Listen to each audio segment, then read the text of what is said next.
Olá! O seu Ministério Público em Ação do Mês da Mulher começa agora trazendo informações sobre direitos da mulher que vão muito além da já conhecida Lei Maria da Penha. Vamos falar também sobre a assistência às vítimas de crimes de violência. Historicamente, o poder público tem atuado para garantir punição aos criminosos, mas agora está voltando seu olhar também para as necessidades das vítimas. Veja como isso está sendo feito. E mais, vamos falar sobre violência obstétrica, um problema que precisa ser mais discutido e mais combatido. Eu sou João Lino Cavalcante e esta é uma produção do Ministério Público do Tocantins em parceria com a TV Assembleia.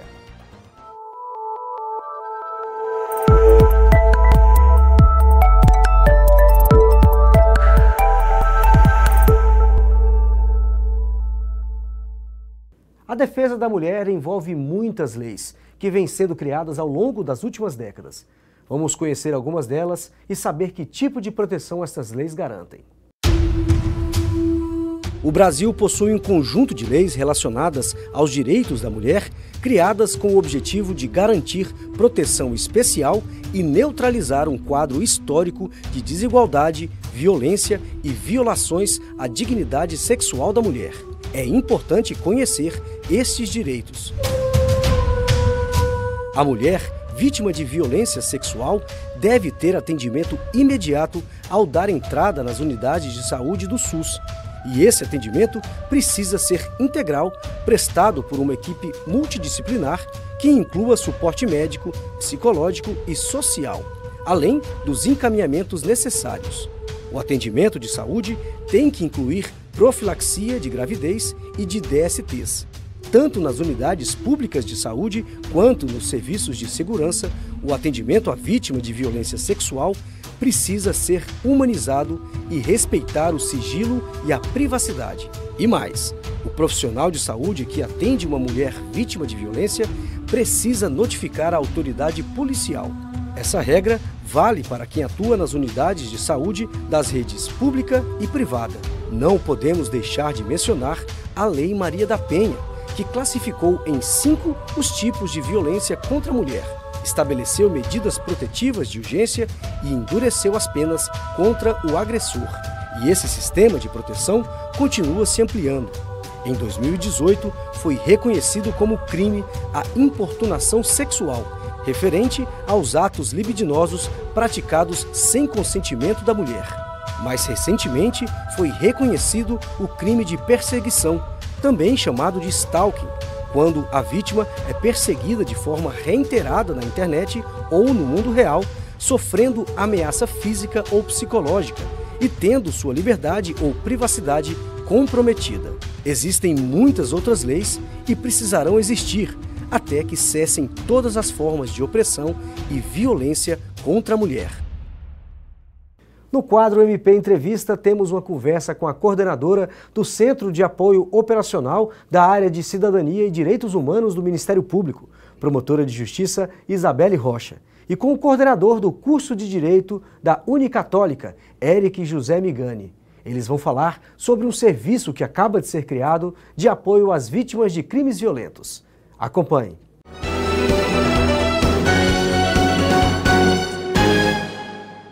Olá! O Ministério Público do Tocantins está firmando novas parcerias e uma delas é com a Universidade Católica. O objetivo é unir estrutura, pessoal e conhecimento para promover um serviço de apoio às vítimas de crimes violentos. Vamos falar sobre esse assunto com a promotora de Justiça e coordenadora do CAUCID, que é o Centro de Apoio das Áreas do Consumidor, da Cidadania, dos Direitos Humanos e da Mulher, doutora Isabelle Rocha Valença Figueiredo, e com o coordenador do curso de Direito da Unicatólica, Dr. Eric José Migani. Sejam bem-vindos. Bom, vamos iniciar a nossa entrevista passando a palavra para a doutora Isabelle. Doutora, gostaria que a senhora explicasse como esse serviço de apoio às vítimas funciona, que apoio ele oferece e qual público, ele é voltado para qual público? O Núcleo de Atendimento às Vítimas de Crimes Violentos, aqui do nosso Ministério Público, ele é voltado para aquelas vítimas que sofreram violências em diversos tipos de crime, desde roubo, crimes sexuais, crimes relacionados à violência doméstica, inclusive. Então não há um público pré-selecionado. Não é voltado exclusivamente para a mulher, não é voltado exclusivamente para a criança, não é voltado exclusivamente para a comunidade LGBTQIA+, por exemplo. Qualquer cidadão que tenha sido vítima de um crime violento pode procurar atendimento nesse núcleo. Perfeito. Doutor Migani, como é que a Unicatólica está atuando nesse serviço? Que professores estão envolvidos e como a universidade se preparou para atuar em conjunto nesse núcleo?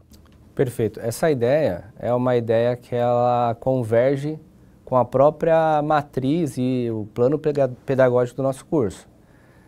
O fato da gente atender, levar a perspectiva de humanidade a quem precisa, e principalmente atendendo os hipossuficientes, é um dos requisitos para a manutenção do curso de Direito aqui no Tocantins. Então, os alunos envolvidos nesse projeto são alunos que já tiveram uma base do direito, então eles já tiveram noções sobre responsabilidade civil, direitos humanos, a parte de acesso à justiça. Então são alunos que eles já possuem a formação teórica e precisam aliar a teoria com a prática. Então os alunos preparados da nossa instituição, com os professores também que já têm uma imersão com a prática. Então, esse projeto é interessante que ele vai envolver diversos professores e alunos de áreas diferentes. Então, a nossa instituição, a Unicatólica, ela está preparada para absorver essa demanda.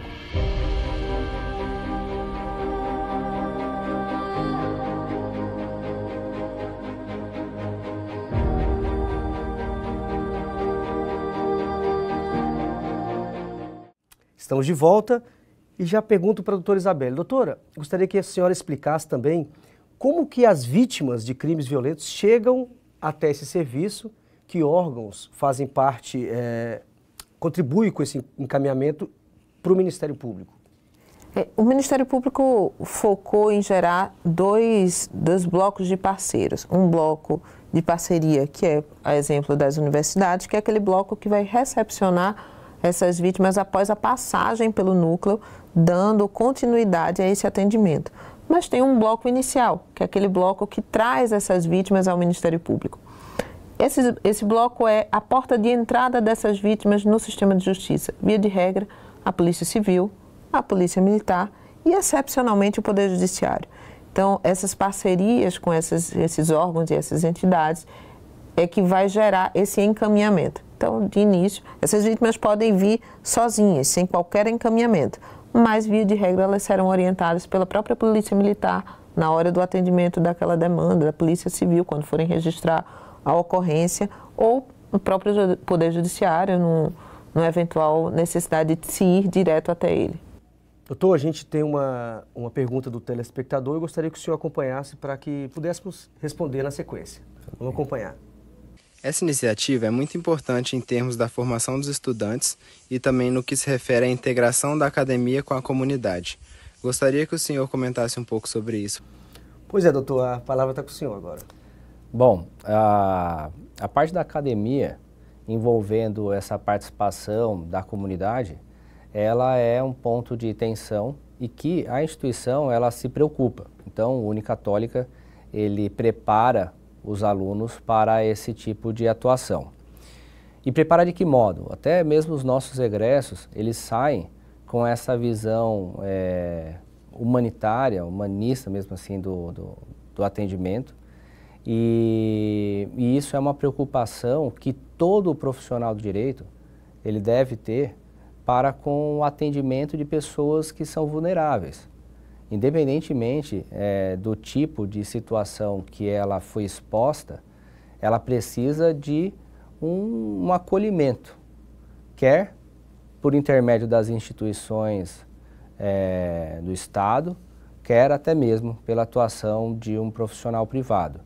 E esse efeito de acolhimento, de tratar a vítima de um modo diferente, ele deve ser uma tendência prevalente, não só com esse pioneirismo do Ministério Público de fazer esse acolhimento, mas de todos os setores mesmo, porque nós estamos num cenário no qual acredito que precisamos acolher mais e julgar menos, né, os atos ali. Então, assim, a forma como acolher é um ato importante.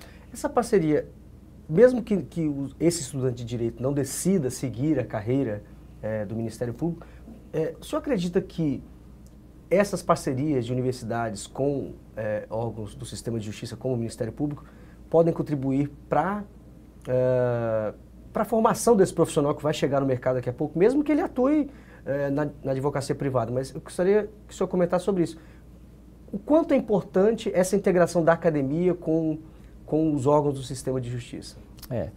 A importância que se tem num primeiro momento é que os expedientes, as demandas que vão ser ajuizadas, elas vão ganhar tempo, porque o desconhecimento da forma pela qual se trabalha, ela acaba por dificultar a prestação de serviço público. Então, quanto mais pessoas informadas como se deve proceder nessa situação, todos ganham. E diretamente a sociedade também vai ganhar por ter um serviço público mais célere e eficiente. Porque também a celeridade ela não pode ser colocada em sobreposição a outras garantias. E acolher uma vítima de uma forma que a gente chama na academia de qualitativamente, um acolhimento qualitativo, é muito mais importante do que um acolhimento quantitativo, que vai se referir apenas em número. Acredito que a ideia de se aproximar das universidades é que existe um grupo de alunos ociosos, numa perspectiva, ansiosos numa perspectiva de prática, e que esse profissional ele tem que estar na prática, mas ele encontra barreiras. Essas formas de parcerias, elas contribuem para todo um sistema de realmente uma justiça universal, né, equitativa aí para todos. Perfeito.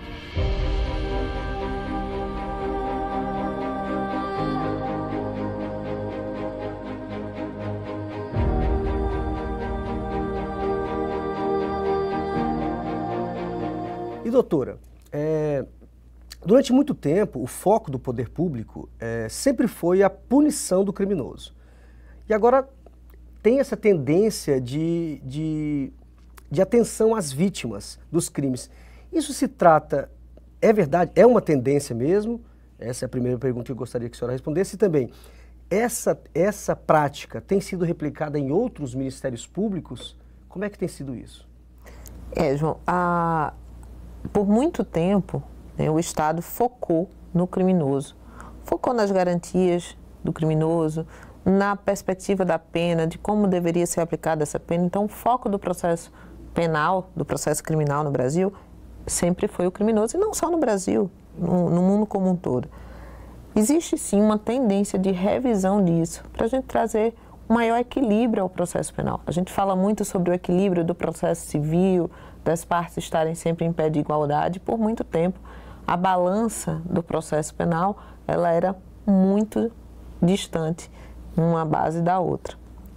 Essa revisão desse posicionamento da vítima no processo vem numa constante evolução já desde a Segunda Guerra Mundial, do fim da Segunda Guerra Mundial, mas alcançou e vem alcançando patamares mais elevados nos últimos 20 anos. O Brasil acompanha essa tendência. O Brasil tem alguns projetos de lei em andamento sobre essa garantia desses direitos das vítimas. E o Ministério Público do Tocantins, assim como outros ministérios públicos, tem montado esses núcleos exatamente para dar essa assistência integral às vítimas de crimes em cada um dos estados da federação. O assunto é maravilhoso, mas a gente vai chegando ao fim da nossa entrevista. Eu gostaria de agradecer a participação dos dois. Passar a palavra para as considerações finais do Dr. Migani. Bom, uma ótima oportunidade para se registrar a satisfação que a Unicatólica tem, não só a Unicatólica, mas como o grupo UBEC de Brasília. É uma oportunidade pioneira, acredito que no Tocantins, e dessa oportunidade acredito que nós vamos firmar outras parcerias, sempre com o foco de melhoramento do serviço público, atender os anseios dos nossos alunos de ter acesso à prática, e um convite realizado pelo Ministério Público sempre é muito bem aceito pela nossa universidade. Doutora Isabelle?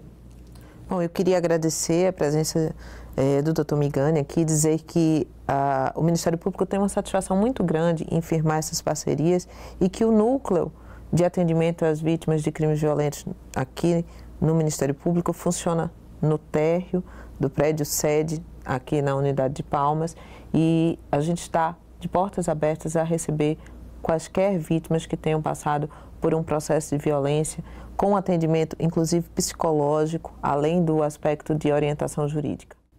Bom, a nossa entrevista fica por aqui, mas o nosso programa tem continuidade. Lembrando que se os seus direitos ou os interesses da sua comunidade foram violados, procure o Ministério Público do Tocantins. Ligue 127, mande uma mensagem pelo WhatsApp 99100 2720 ou envie um e-mail pelo ouvidoria@mpto.mp.br. Obrigado.